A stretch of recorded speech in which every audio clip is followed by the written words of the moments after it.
주진우의 이슈 해설. 구독, 좋아요, 알림 설정 부탁드립니다. 안녕하세요. 주진우 의원입니다. 먼저 윤석열 대통령님의 그 탄핵 재판 조속히 각하 또는 기각되어서 직무에 복귀하기를 기원합니다. 오늘은 이재명 위증교사 재판이 어제 있었거든요. 변론 준비 기일이 열렸습니다. 그것에 대해서 좀 해설을 해드리려고 합니다. 위증교사 사건은요, 1심에서 비록 무죄가 났지만 상당히 이 법리적으로 꼬아서 무죄를 난 것이어서 2심에서 유죄로 뒤집힐 가능성이 상당히 높습니다.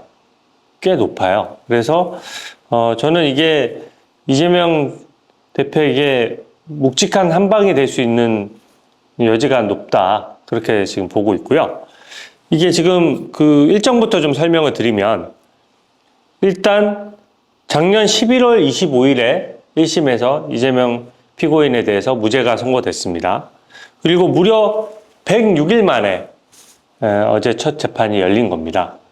또 정식 재판이 아닌 변론 준비 기일이 열렸습니다. 변론 준비 기일은요, 그 기일에 증거 조사를 할 수는 없지만 쟁점을 정리하고 앞으로 어떤 증거를 어떻게 재판을 진행할 건지 이 재판에 대한 설계도 같은 걸 그리는 작업이거든요. 그래서 변론 준비 기일은 통상적으로 한 번 또는 두 번을 열게 됩니다. 어제 변론 준비 기일을 열었고 다음 변론 준비 기일이 4월 1일에 또 잡혔습니다. 그러니까 바로 4월 중에는 본격적인 재판이 들어가게 되고요. 재판은 한 번, 또 많아야 두 번 정도 열리기 때문에 판결 선고 자체가 5월에 선고될 가능성이 매우 높아졌습니다. 이게 지금 좀 재판이 좀 늦게 시작된 것은 굉장히 아쉬운 부분이에요. 이게 법원의 일반적인 재판의 특성인데, 법원의 인사이동이 2월 달에 있거든요. 그러니까 인사이동 직전에 그 재판장이 이제 끝내는 게 불가능하다라고 보니까 변론 준비 기일을 열지 않고 다음 재판부가 올 때까지 그 사건을 가지고 있었던 것으로 보여지고요. 이번 재판부는 새로 재판부가 구성됐기 때문에 이 재판을 지금부터 좀 서두르려고 하는 것 같습니다. 어제 3월 11일인 어제 재판을 변론 준비 기일을 한번 열었고, 또 4월 1일에 열었다는 것은 물론 더 빨리 열면 좋겠지만 통상적으로 변론 준비 기일을 2주 또는 3주 주는 것에 비추어 보면 이 재판부에서도 위증교사 사건을 지연시키거나 끌 의도가 없어 보입니다. 이게 지금 아무래도 새 재판부 입장에서는요, 공직선거법 위반 사건하고 좀 비교할 수밖에 없어요. 공직선거법 위반 사건은 1심에서 유죄가 나서 이재명 피고인 측이 엄청 다퉜음에도 불구하고 증인 신청을 무더기로 재판 끌기용으로 증인 신청한 것에 대해서 증인 신청을 기각을 했고요. 또 재판에 질질 끌려고 하는 것을 적절한 소송지휘권 행사를 통해서 재판을 조기에 종결을 했습니다. 그래서 3월 26일 선고를 앞두고 있는 상황이거든요. 이 1심 공직선거법 위반은 11월 15일에 선고가 됐고, 위증교사 사건은 11월 25일, 불과 열흘 뒤에 선고가 됐으니까 사실은 이것도 지금쯤 재판이 거의 끝났어야 맞는 건데 이제 재판을 시작하게 된 점은 좀 많이 아쉬운 것 같아요. 이게 공직선거법 위반 사건하고 달리 이거는 633 원칙이 적용되지 않거든요. 하지만 사안의 중요성과 국민의 알 권리, 또 여러 가지 정치 상황이 맞물려서 이럴 때일수록 법원이 재판에 끌지 않고 신속히 진행을 했으면 좋겠습니다. 일단 어제 재판에서 가장 인상 깊었던 부분은 재판부가 김진성 씨가 관련해서 그 녹음 파일이 있었지 않습니까? 위증을 교사하고 또 위증을 하게 되는 그 녹음 파일을 법정에서 틀어보기로 결정을 한 거예요. 이것은 어떤 의미가 있냐면, 이때까지 이건 녹음 파일을 법정에서 그 1심에서는 틀지는 않았거든요. 어차피 그 녹취록 같은 게 제출돼 있으니까. 근데 이거는 녹음 파일을 스스로 생생히 들어보겠다는 겁니다. 저는 재판부가 이 핵심을 잘 짚었다고 봐요. 결국 이재명 대표와 김진성 씨 간에 서로 대화하는 것을 듣고 일반인 입장에서, 상식적인 선에서, 일반 국민 입장에서 들었을 때 이것이 뭔가 위증을 부탁하고 위증을 압박하고 위증을 회유하는 장면으로 볼 것이냐, 아니면 그냥 일반적인 방어권의 행사로서 허용되는 행위로 볼 것이냐. 저도 이 녹음 파일을 실제 들어봤는데요. 이것은 누가 듣더라도 굉장히 반칙적인 장면이에요. 그러니까 그냥 일반적으로 방어권 행사에 이런 통화가 가능하다라고 하면 모든 재판들이 다 엉망진창이 될 거거든요. 그래서 재판부가 녹음 파일을 들어본다는 거는 단순히 녹취록에 그치지 않고 그 생생한 말의 뉘앙스를 들어보겠다는 얘기입니다. 그리고 이 녹음 파일 자체가 핵심 증거이기 때문에 녹음 파일로 들어보고 나서 나머지 판단 부분은 다 법리적인 부분이거든요. 그러니까 녹음 파일을 실제 들어보겠다고 하는 것은 녹음 파일은 정확하게 듣고 나머지 쓸데없는 증거들에 대해서는 여기서도 기각을 하겠다, 이런 내심이 좀 비춰지는 장면입니다. 검찰은 이번 그 변론 준비 기일에서 재판을 한 번만 열면 된다, 증인신문까지 모두 마칠 수 있다라고 주장을 했습니다. 검찰 입장에서 당연한 주장이고요. 김진성 씨가 지금 위증이 유죄가 나고 본인이 다 법정에서 증언한 것이 있기 때문에 1심에서 증언했던 증인을 다시 또 증언시키진 않거든요.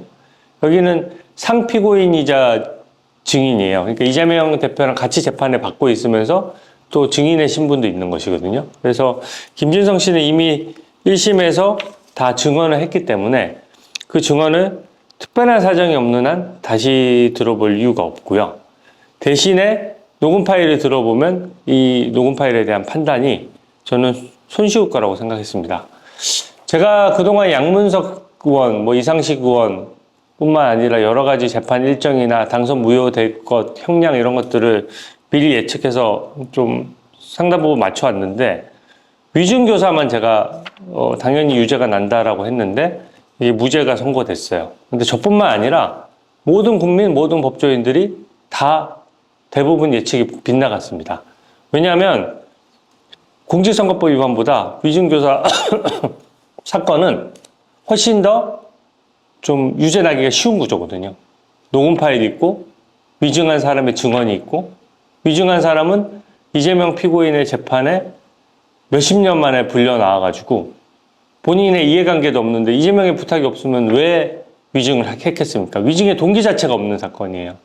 그러니까 내가 무슨 동업자 관계여서 동업자가 부탁 안 해도 내가 알아서 위증하는 경우도 있을 수가 있는데, 이건 그게 아니라 나는 그냥 내 삶을 영위하면서 이재명 피고인하고 아무 상관도 없는 상황이었는데 이재명 피고인이 연락 와서 억지로 재판에 나오게 해서 위증을 시킨 거거든요.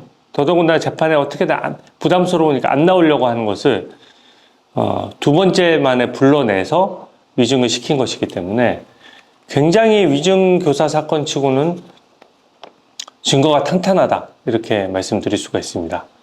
그러니까 보통은 위증한 사람이 왜 자기가 위증하게 됐는지, 누가 위증교사했는지를 수사기관에 진술만 해도 다 유죄가 선고가 되거든요.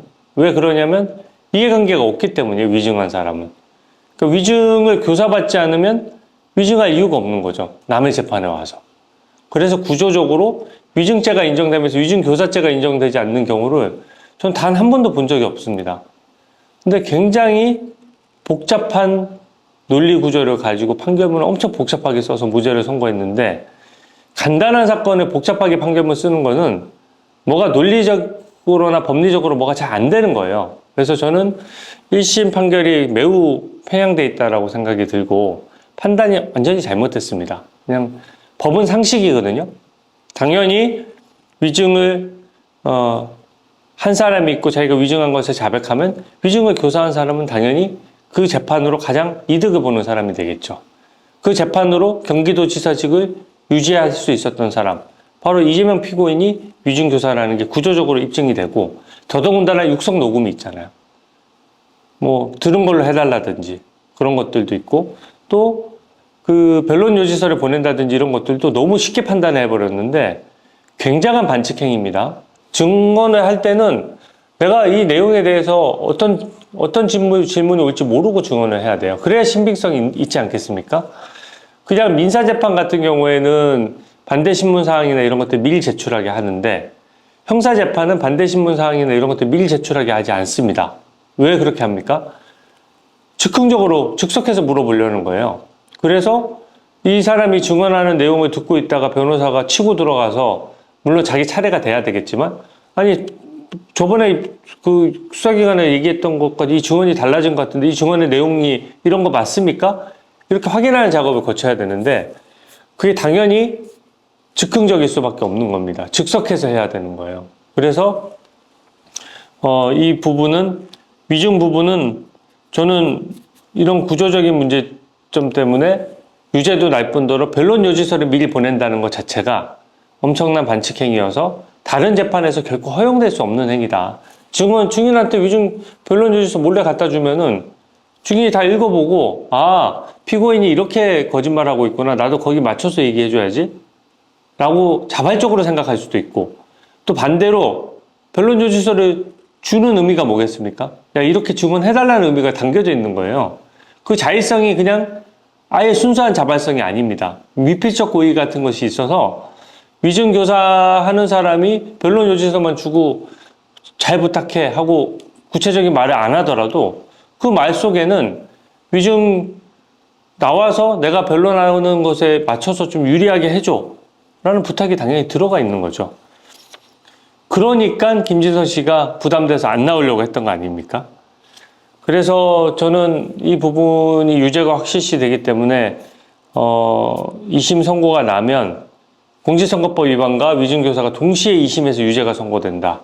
그러면 헌법 84조상 저는 당연히 재판을 멈추지 않거든요. 근데 그런 상황이랑 맞물리기 때문에 이 부분은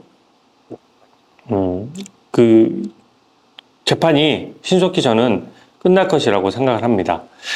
이재명 피고인 측도 재판이 최소 2번 이상 필요하다라고 했어요. 그 얘기는 뭐냐면 이재명 피고인 측도 더 뭐 할 게 없는 거죠. 위증 교사한 사람은 이재명이고 위증한 사람은 김진성 씨인데 나머지 사람들이 뭐 관여된 게 적지 않습니까? 그러면은 재판을 10번 열 수는 없는 거죠. 그러니까 본인들이 봤을 때도 최소 2번 열어달라는 게 이재명 피고인 측의 요청이고, 검찰은 1번이면 충분하다. 그래서 저는 1번 또는 2번 정도 열릴 것 같아요. 그리고 4월 1일 변론 준비 기일이 잡히고 나면 이때까지 재판이 늦게 열렸던 측면이 있기 때문에 바로 변론 기일을 잡을 거거든요. 그러면 결과적으로 5월 선고도 가능하다. 이렇게 지금 보여집니다. 이게 지금 그 탄핵 그 심판하고도 연계가 되는 것이요. 이재명 피고인이 어차피 2심에서 다 유죄가 선고되고 뭐 그럴 리야 없고 탄핵이 기각되고 각하되겠지만 어차피 대통령이 돼도 재판이 진행된다라고 하면 사실 이재명 피고인이 대선에 출마할 가능성이 완전히 거의 없어져 버리는 거잖아요. 그런 상황이 되면 헌법재판소도 좀 그 절차적인 부분에 대해서 조금 더 신경을 쓸 수밖에 없어요. 그러니까 재판부에서 적법 절차를 더 지키고 적법 절차를 지키지 않은 것에 대해서 각하 처분을 하는 데 있어서도 이 이재명 피고인의 재판과 별개의 재판이긴 하지만 그 일정의 선후 관계나 이런 것들이 일정 부분 영향을 미칠 수밖에 없다라고 생각합니다. 제가 그 위증교사 사건과 공직선거법 위반 사건은 계속해서 재판 지연을 방지하기 위한 모니터링을 계속 실시하고 있고요. 이 위증교사 부분도 4월 1일 변론 준비 기일이 끝나고 나면 조속히 재판을 잡고 또 신속히 재판이 진행되도록 저희도 필요한 조치들을 해 나가겠습니다. 오늘 해설은 이것으로 마칩니다. 고맙습니다.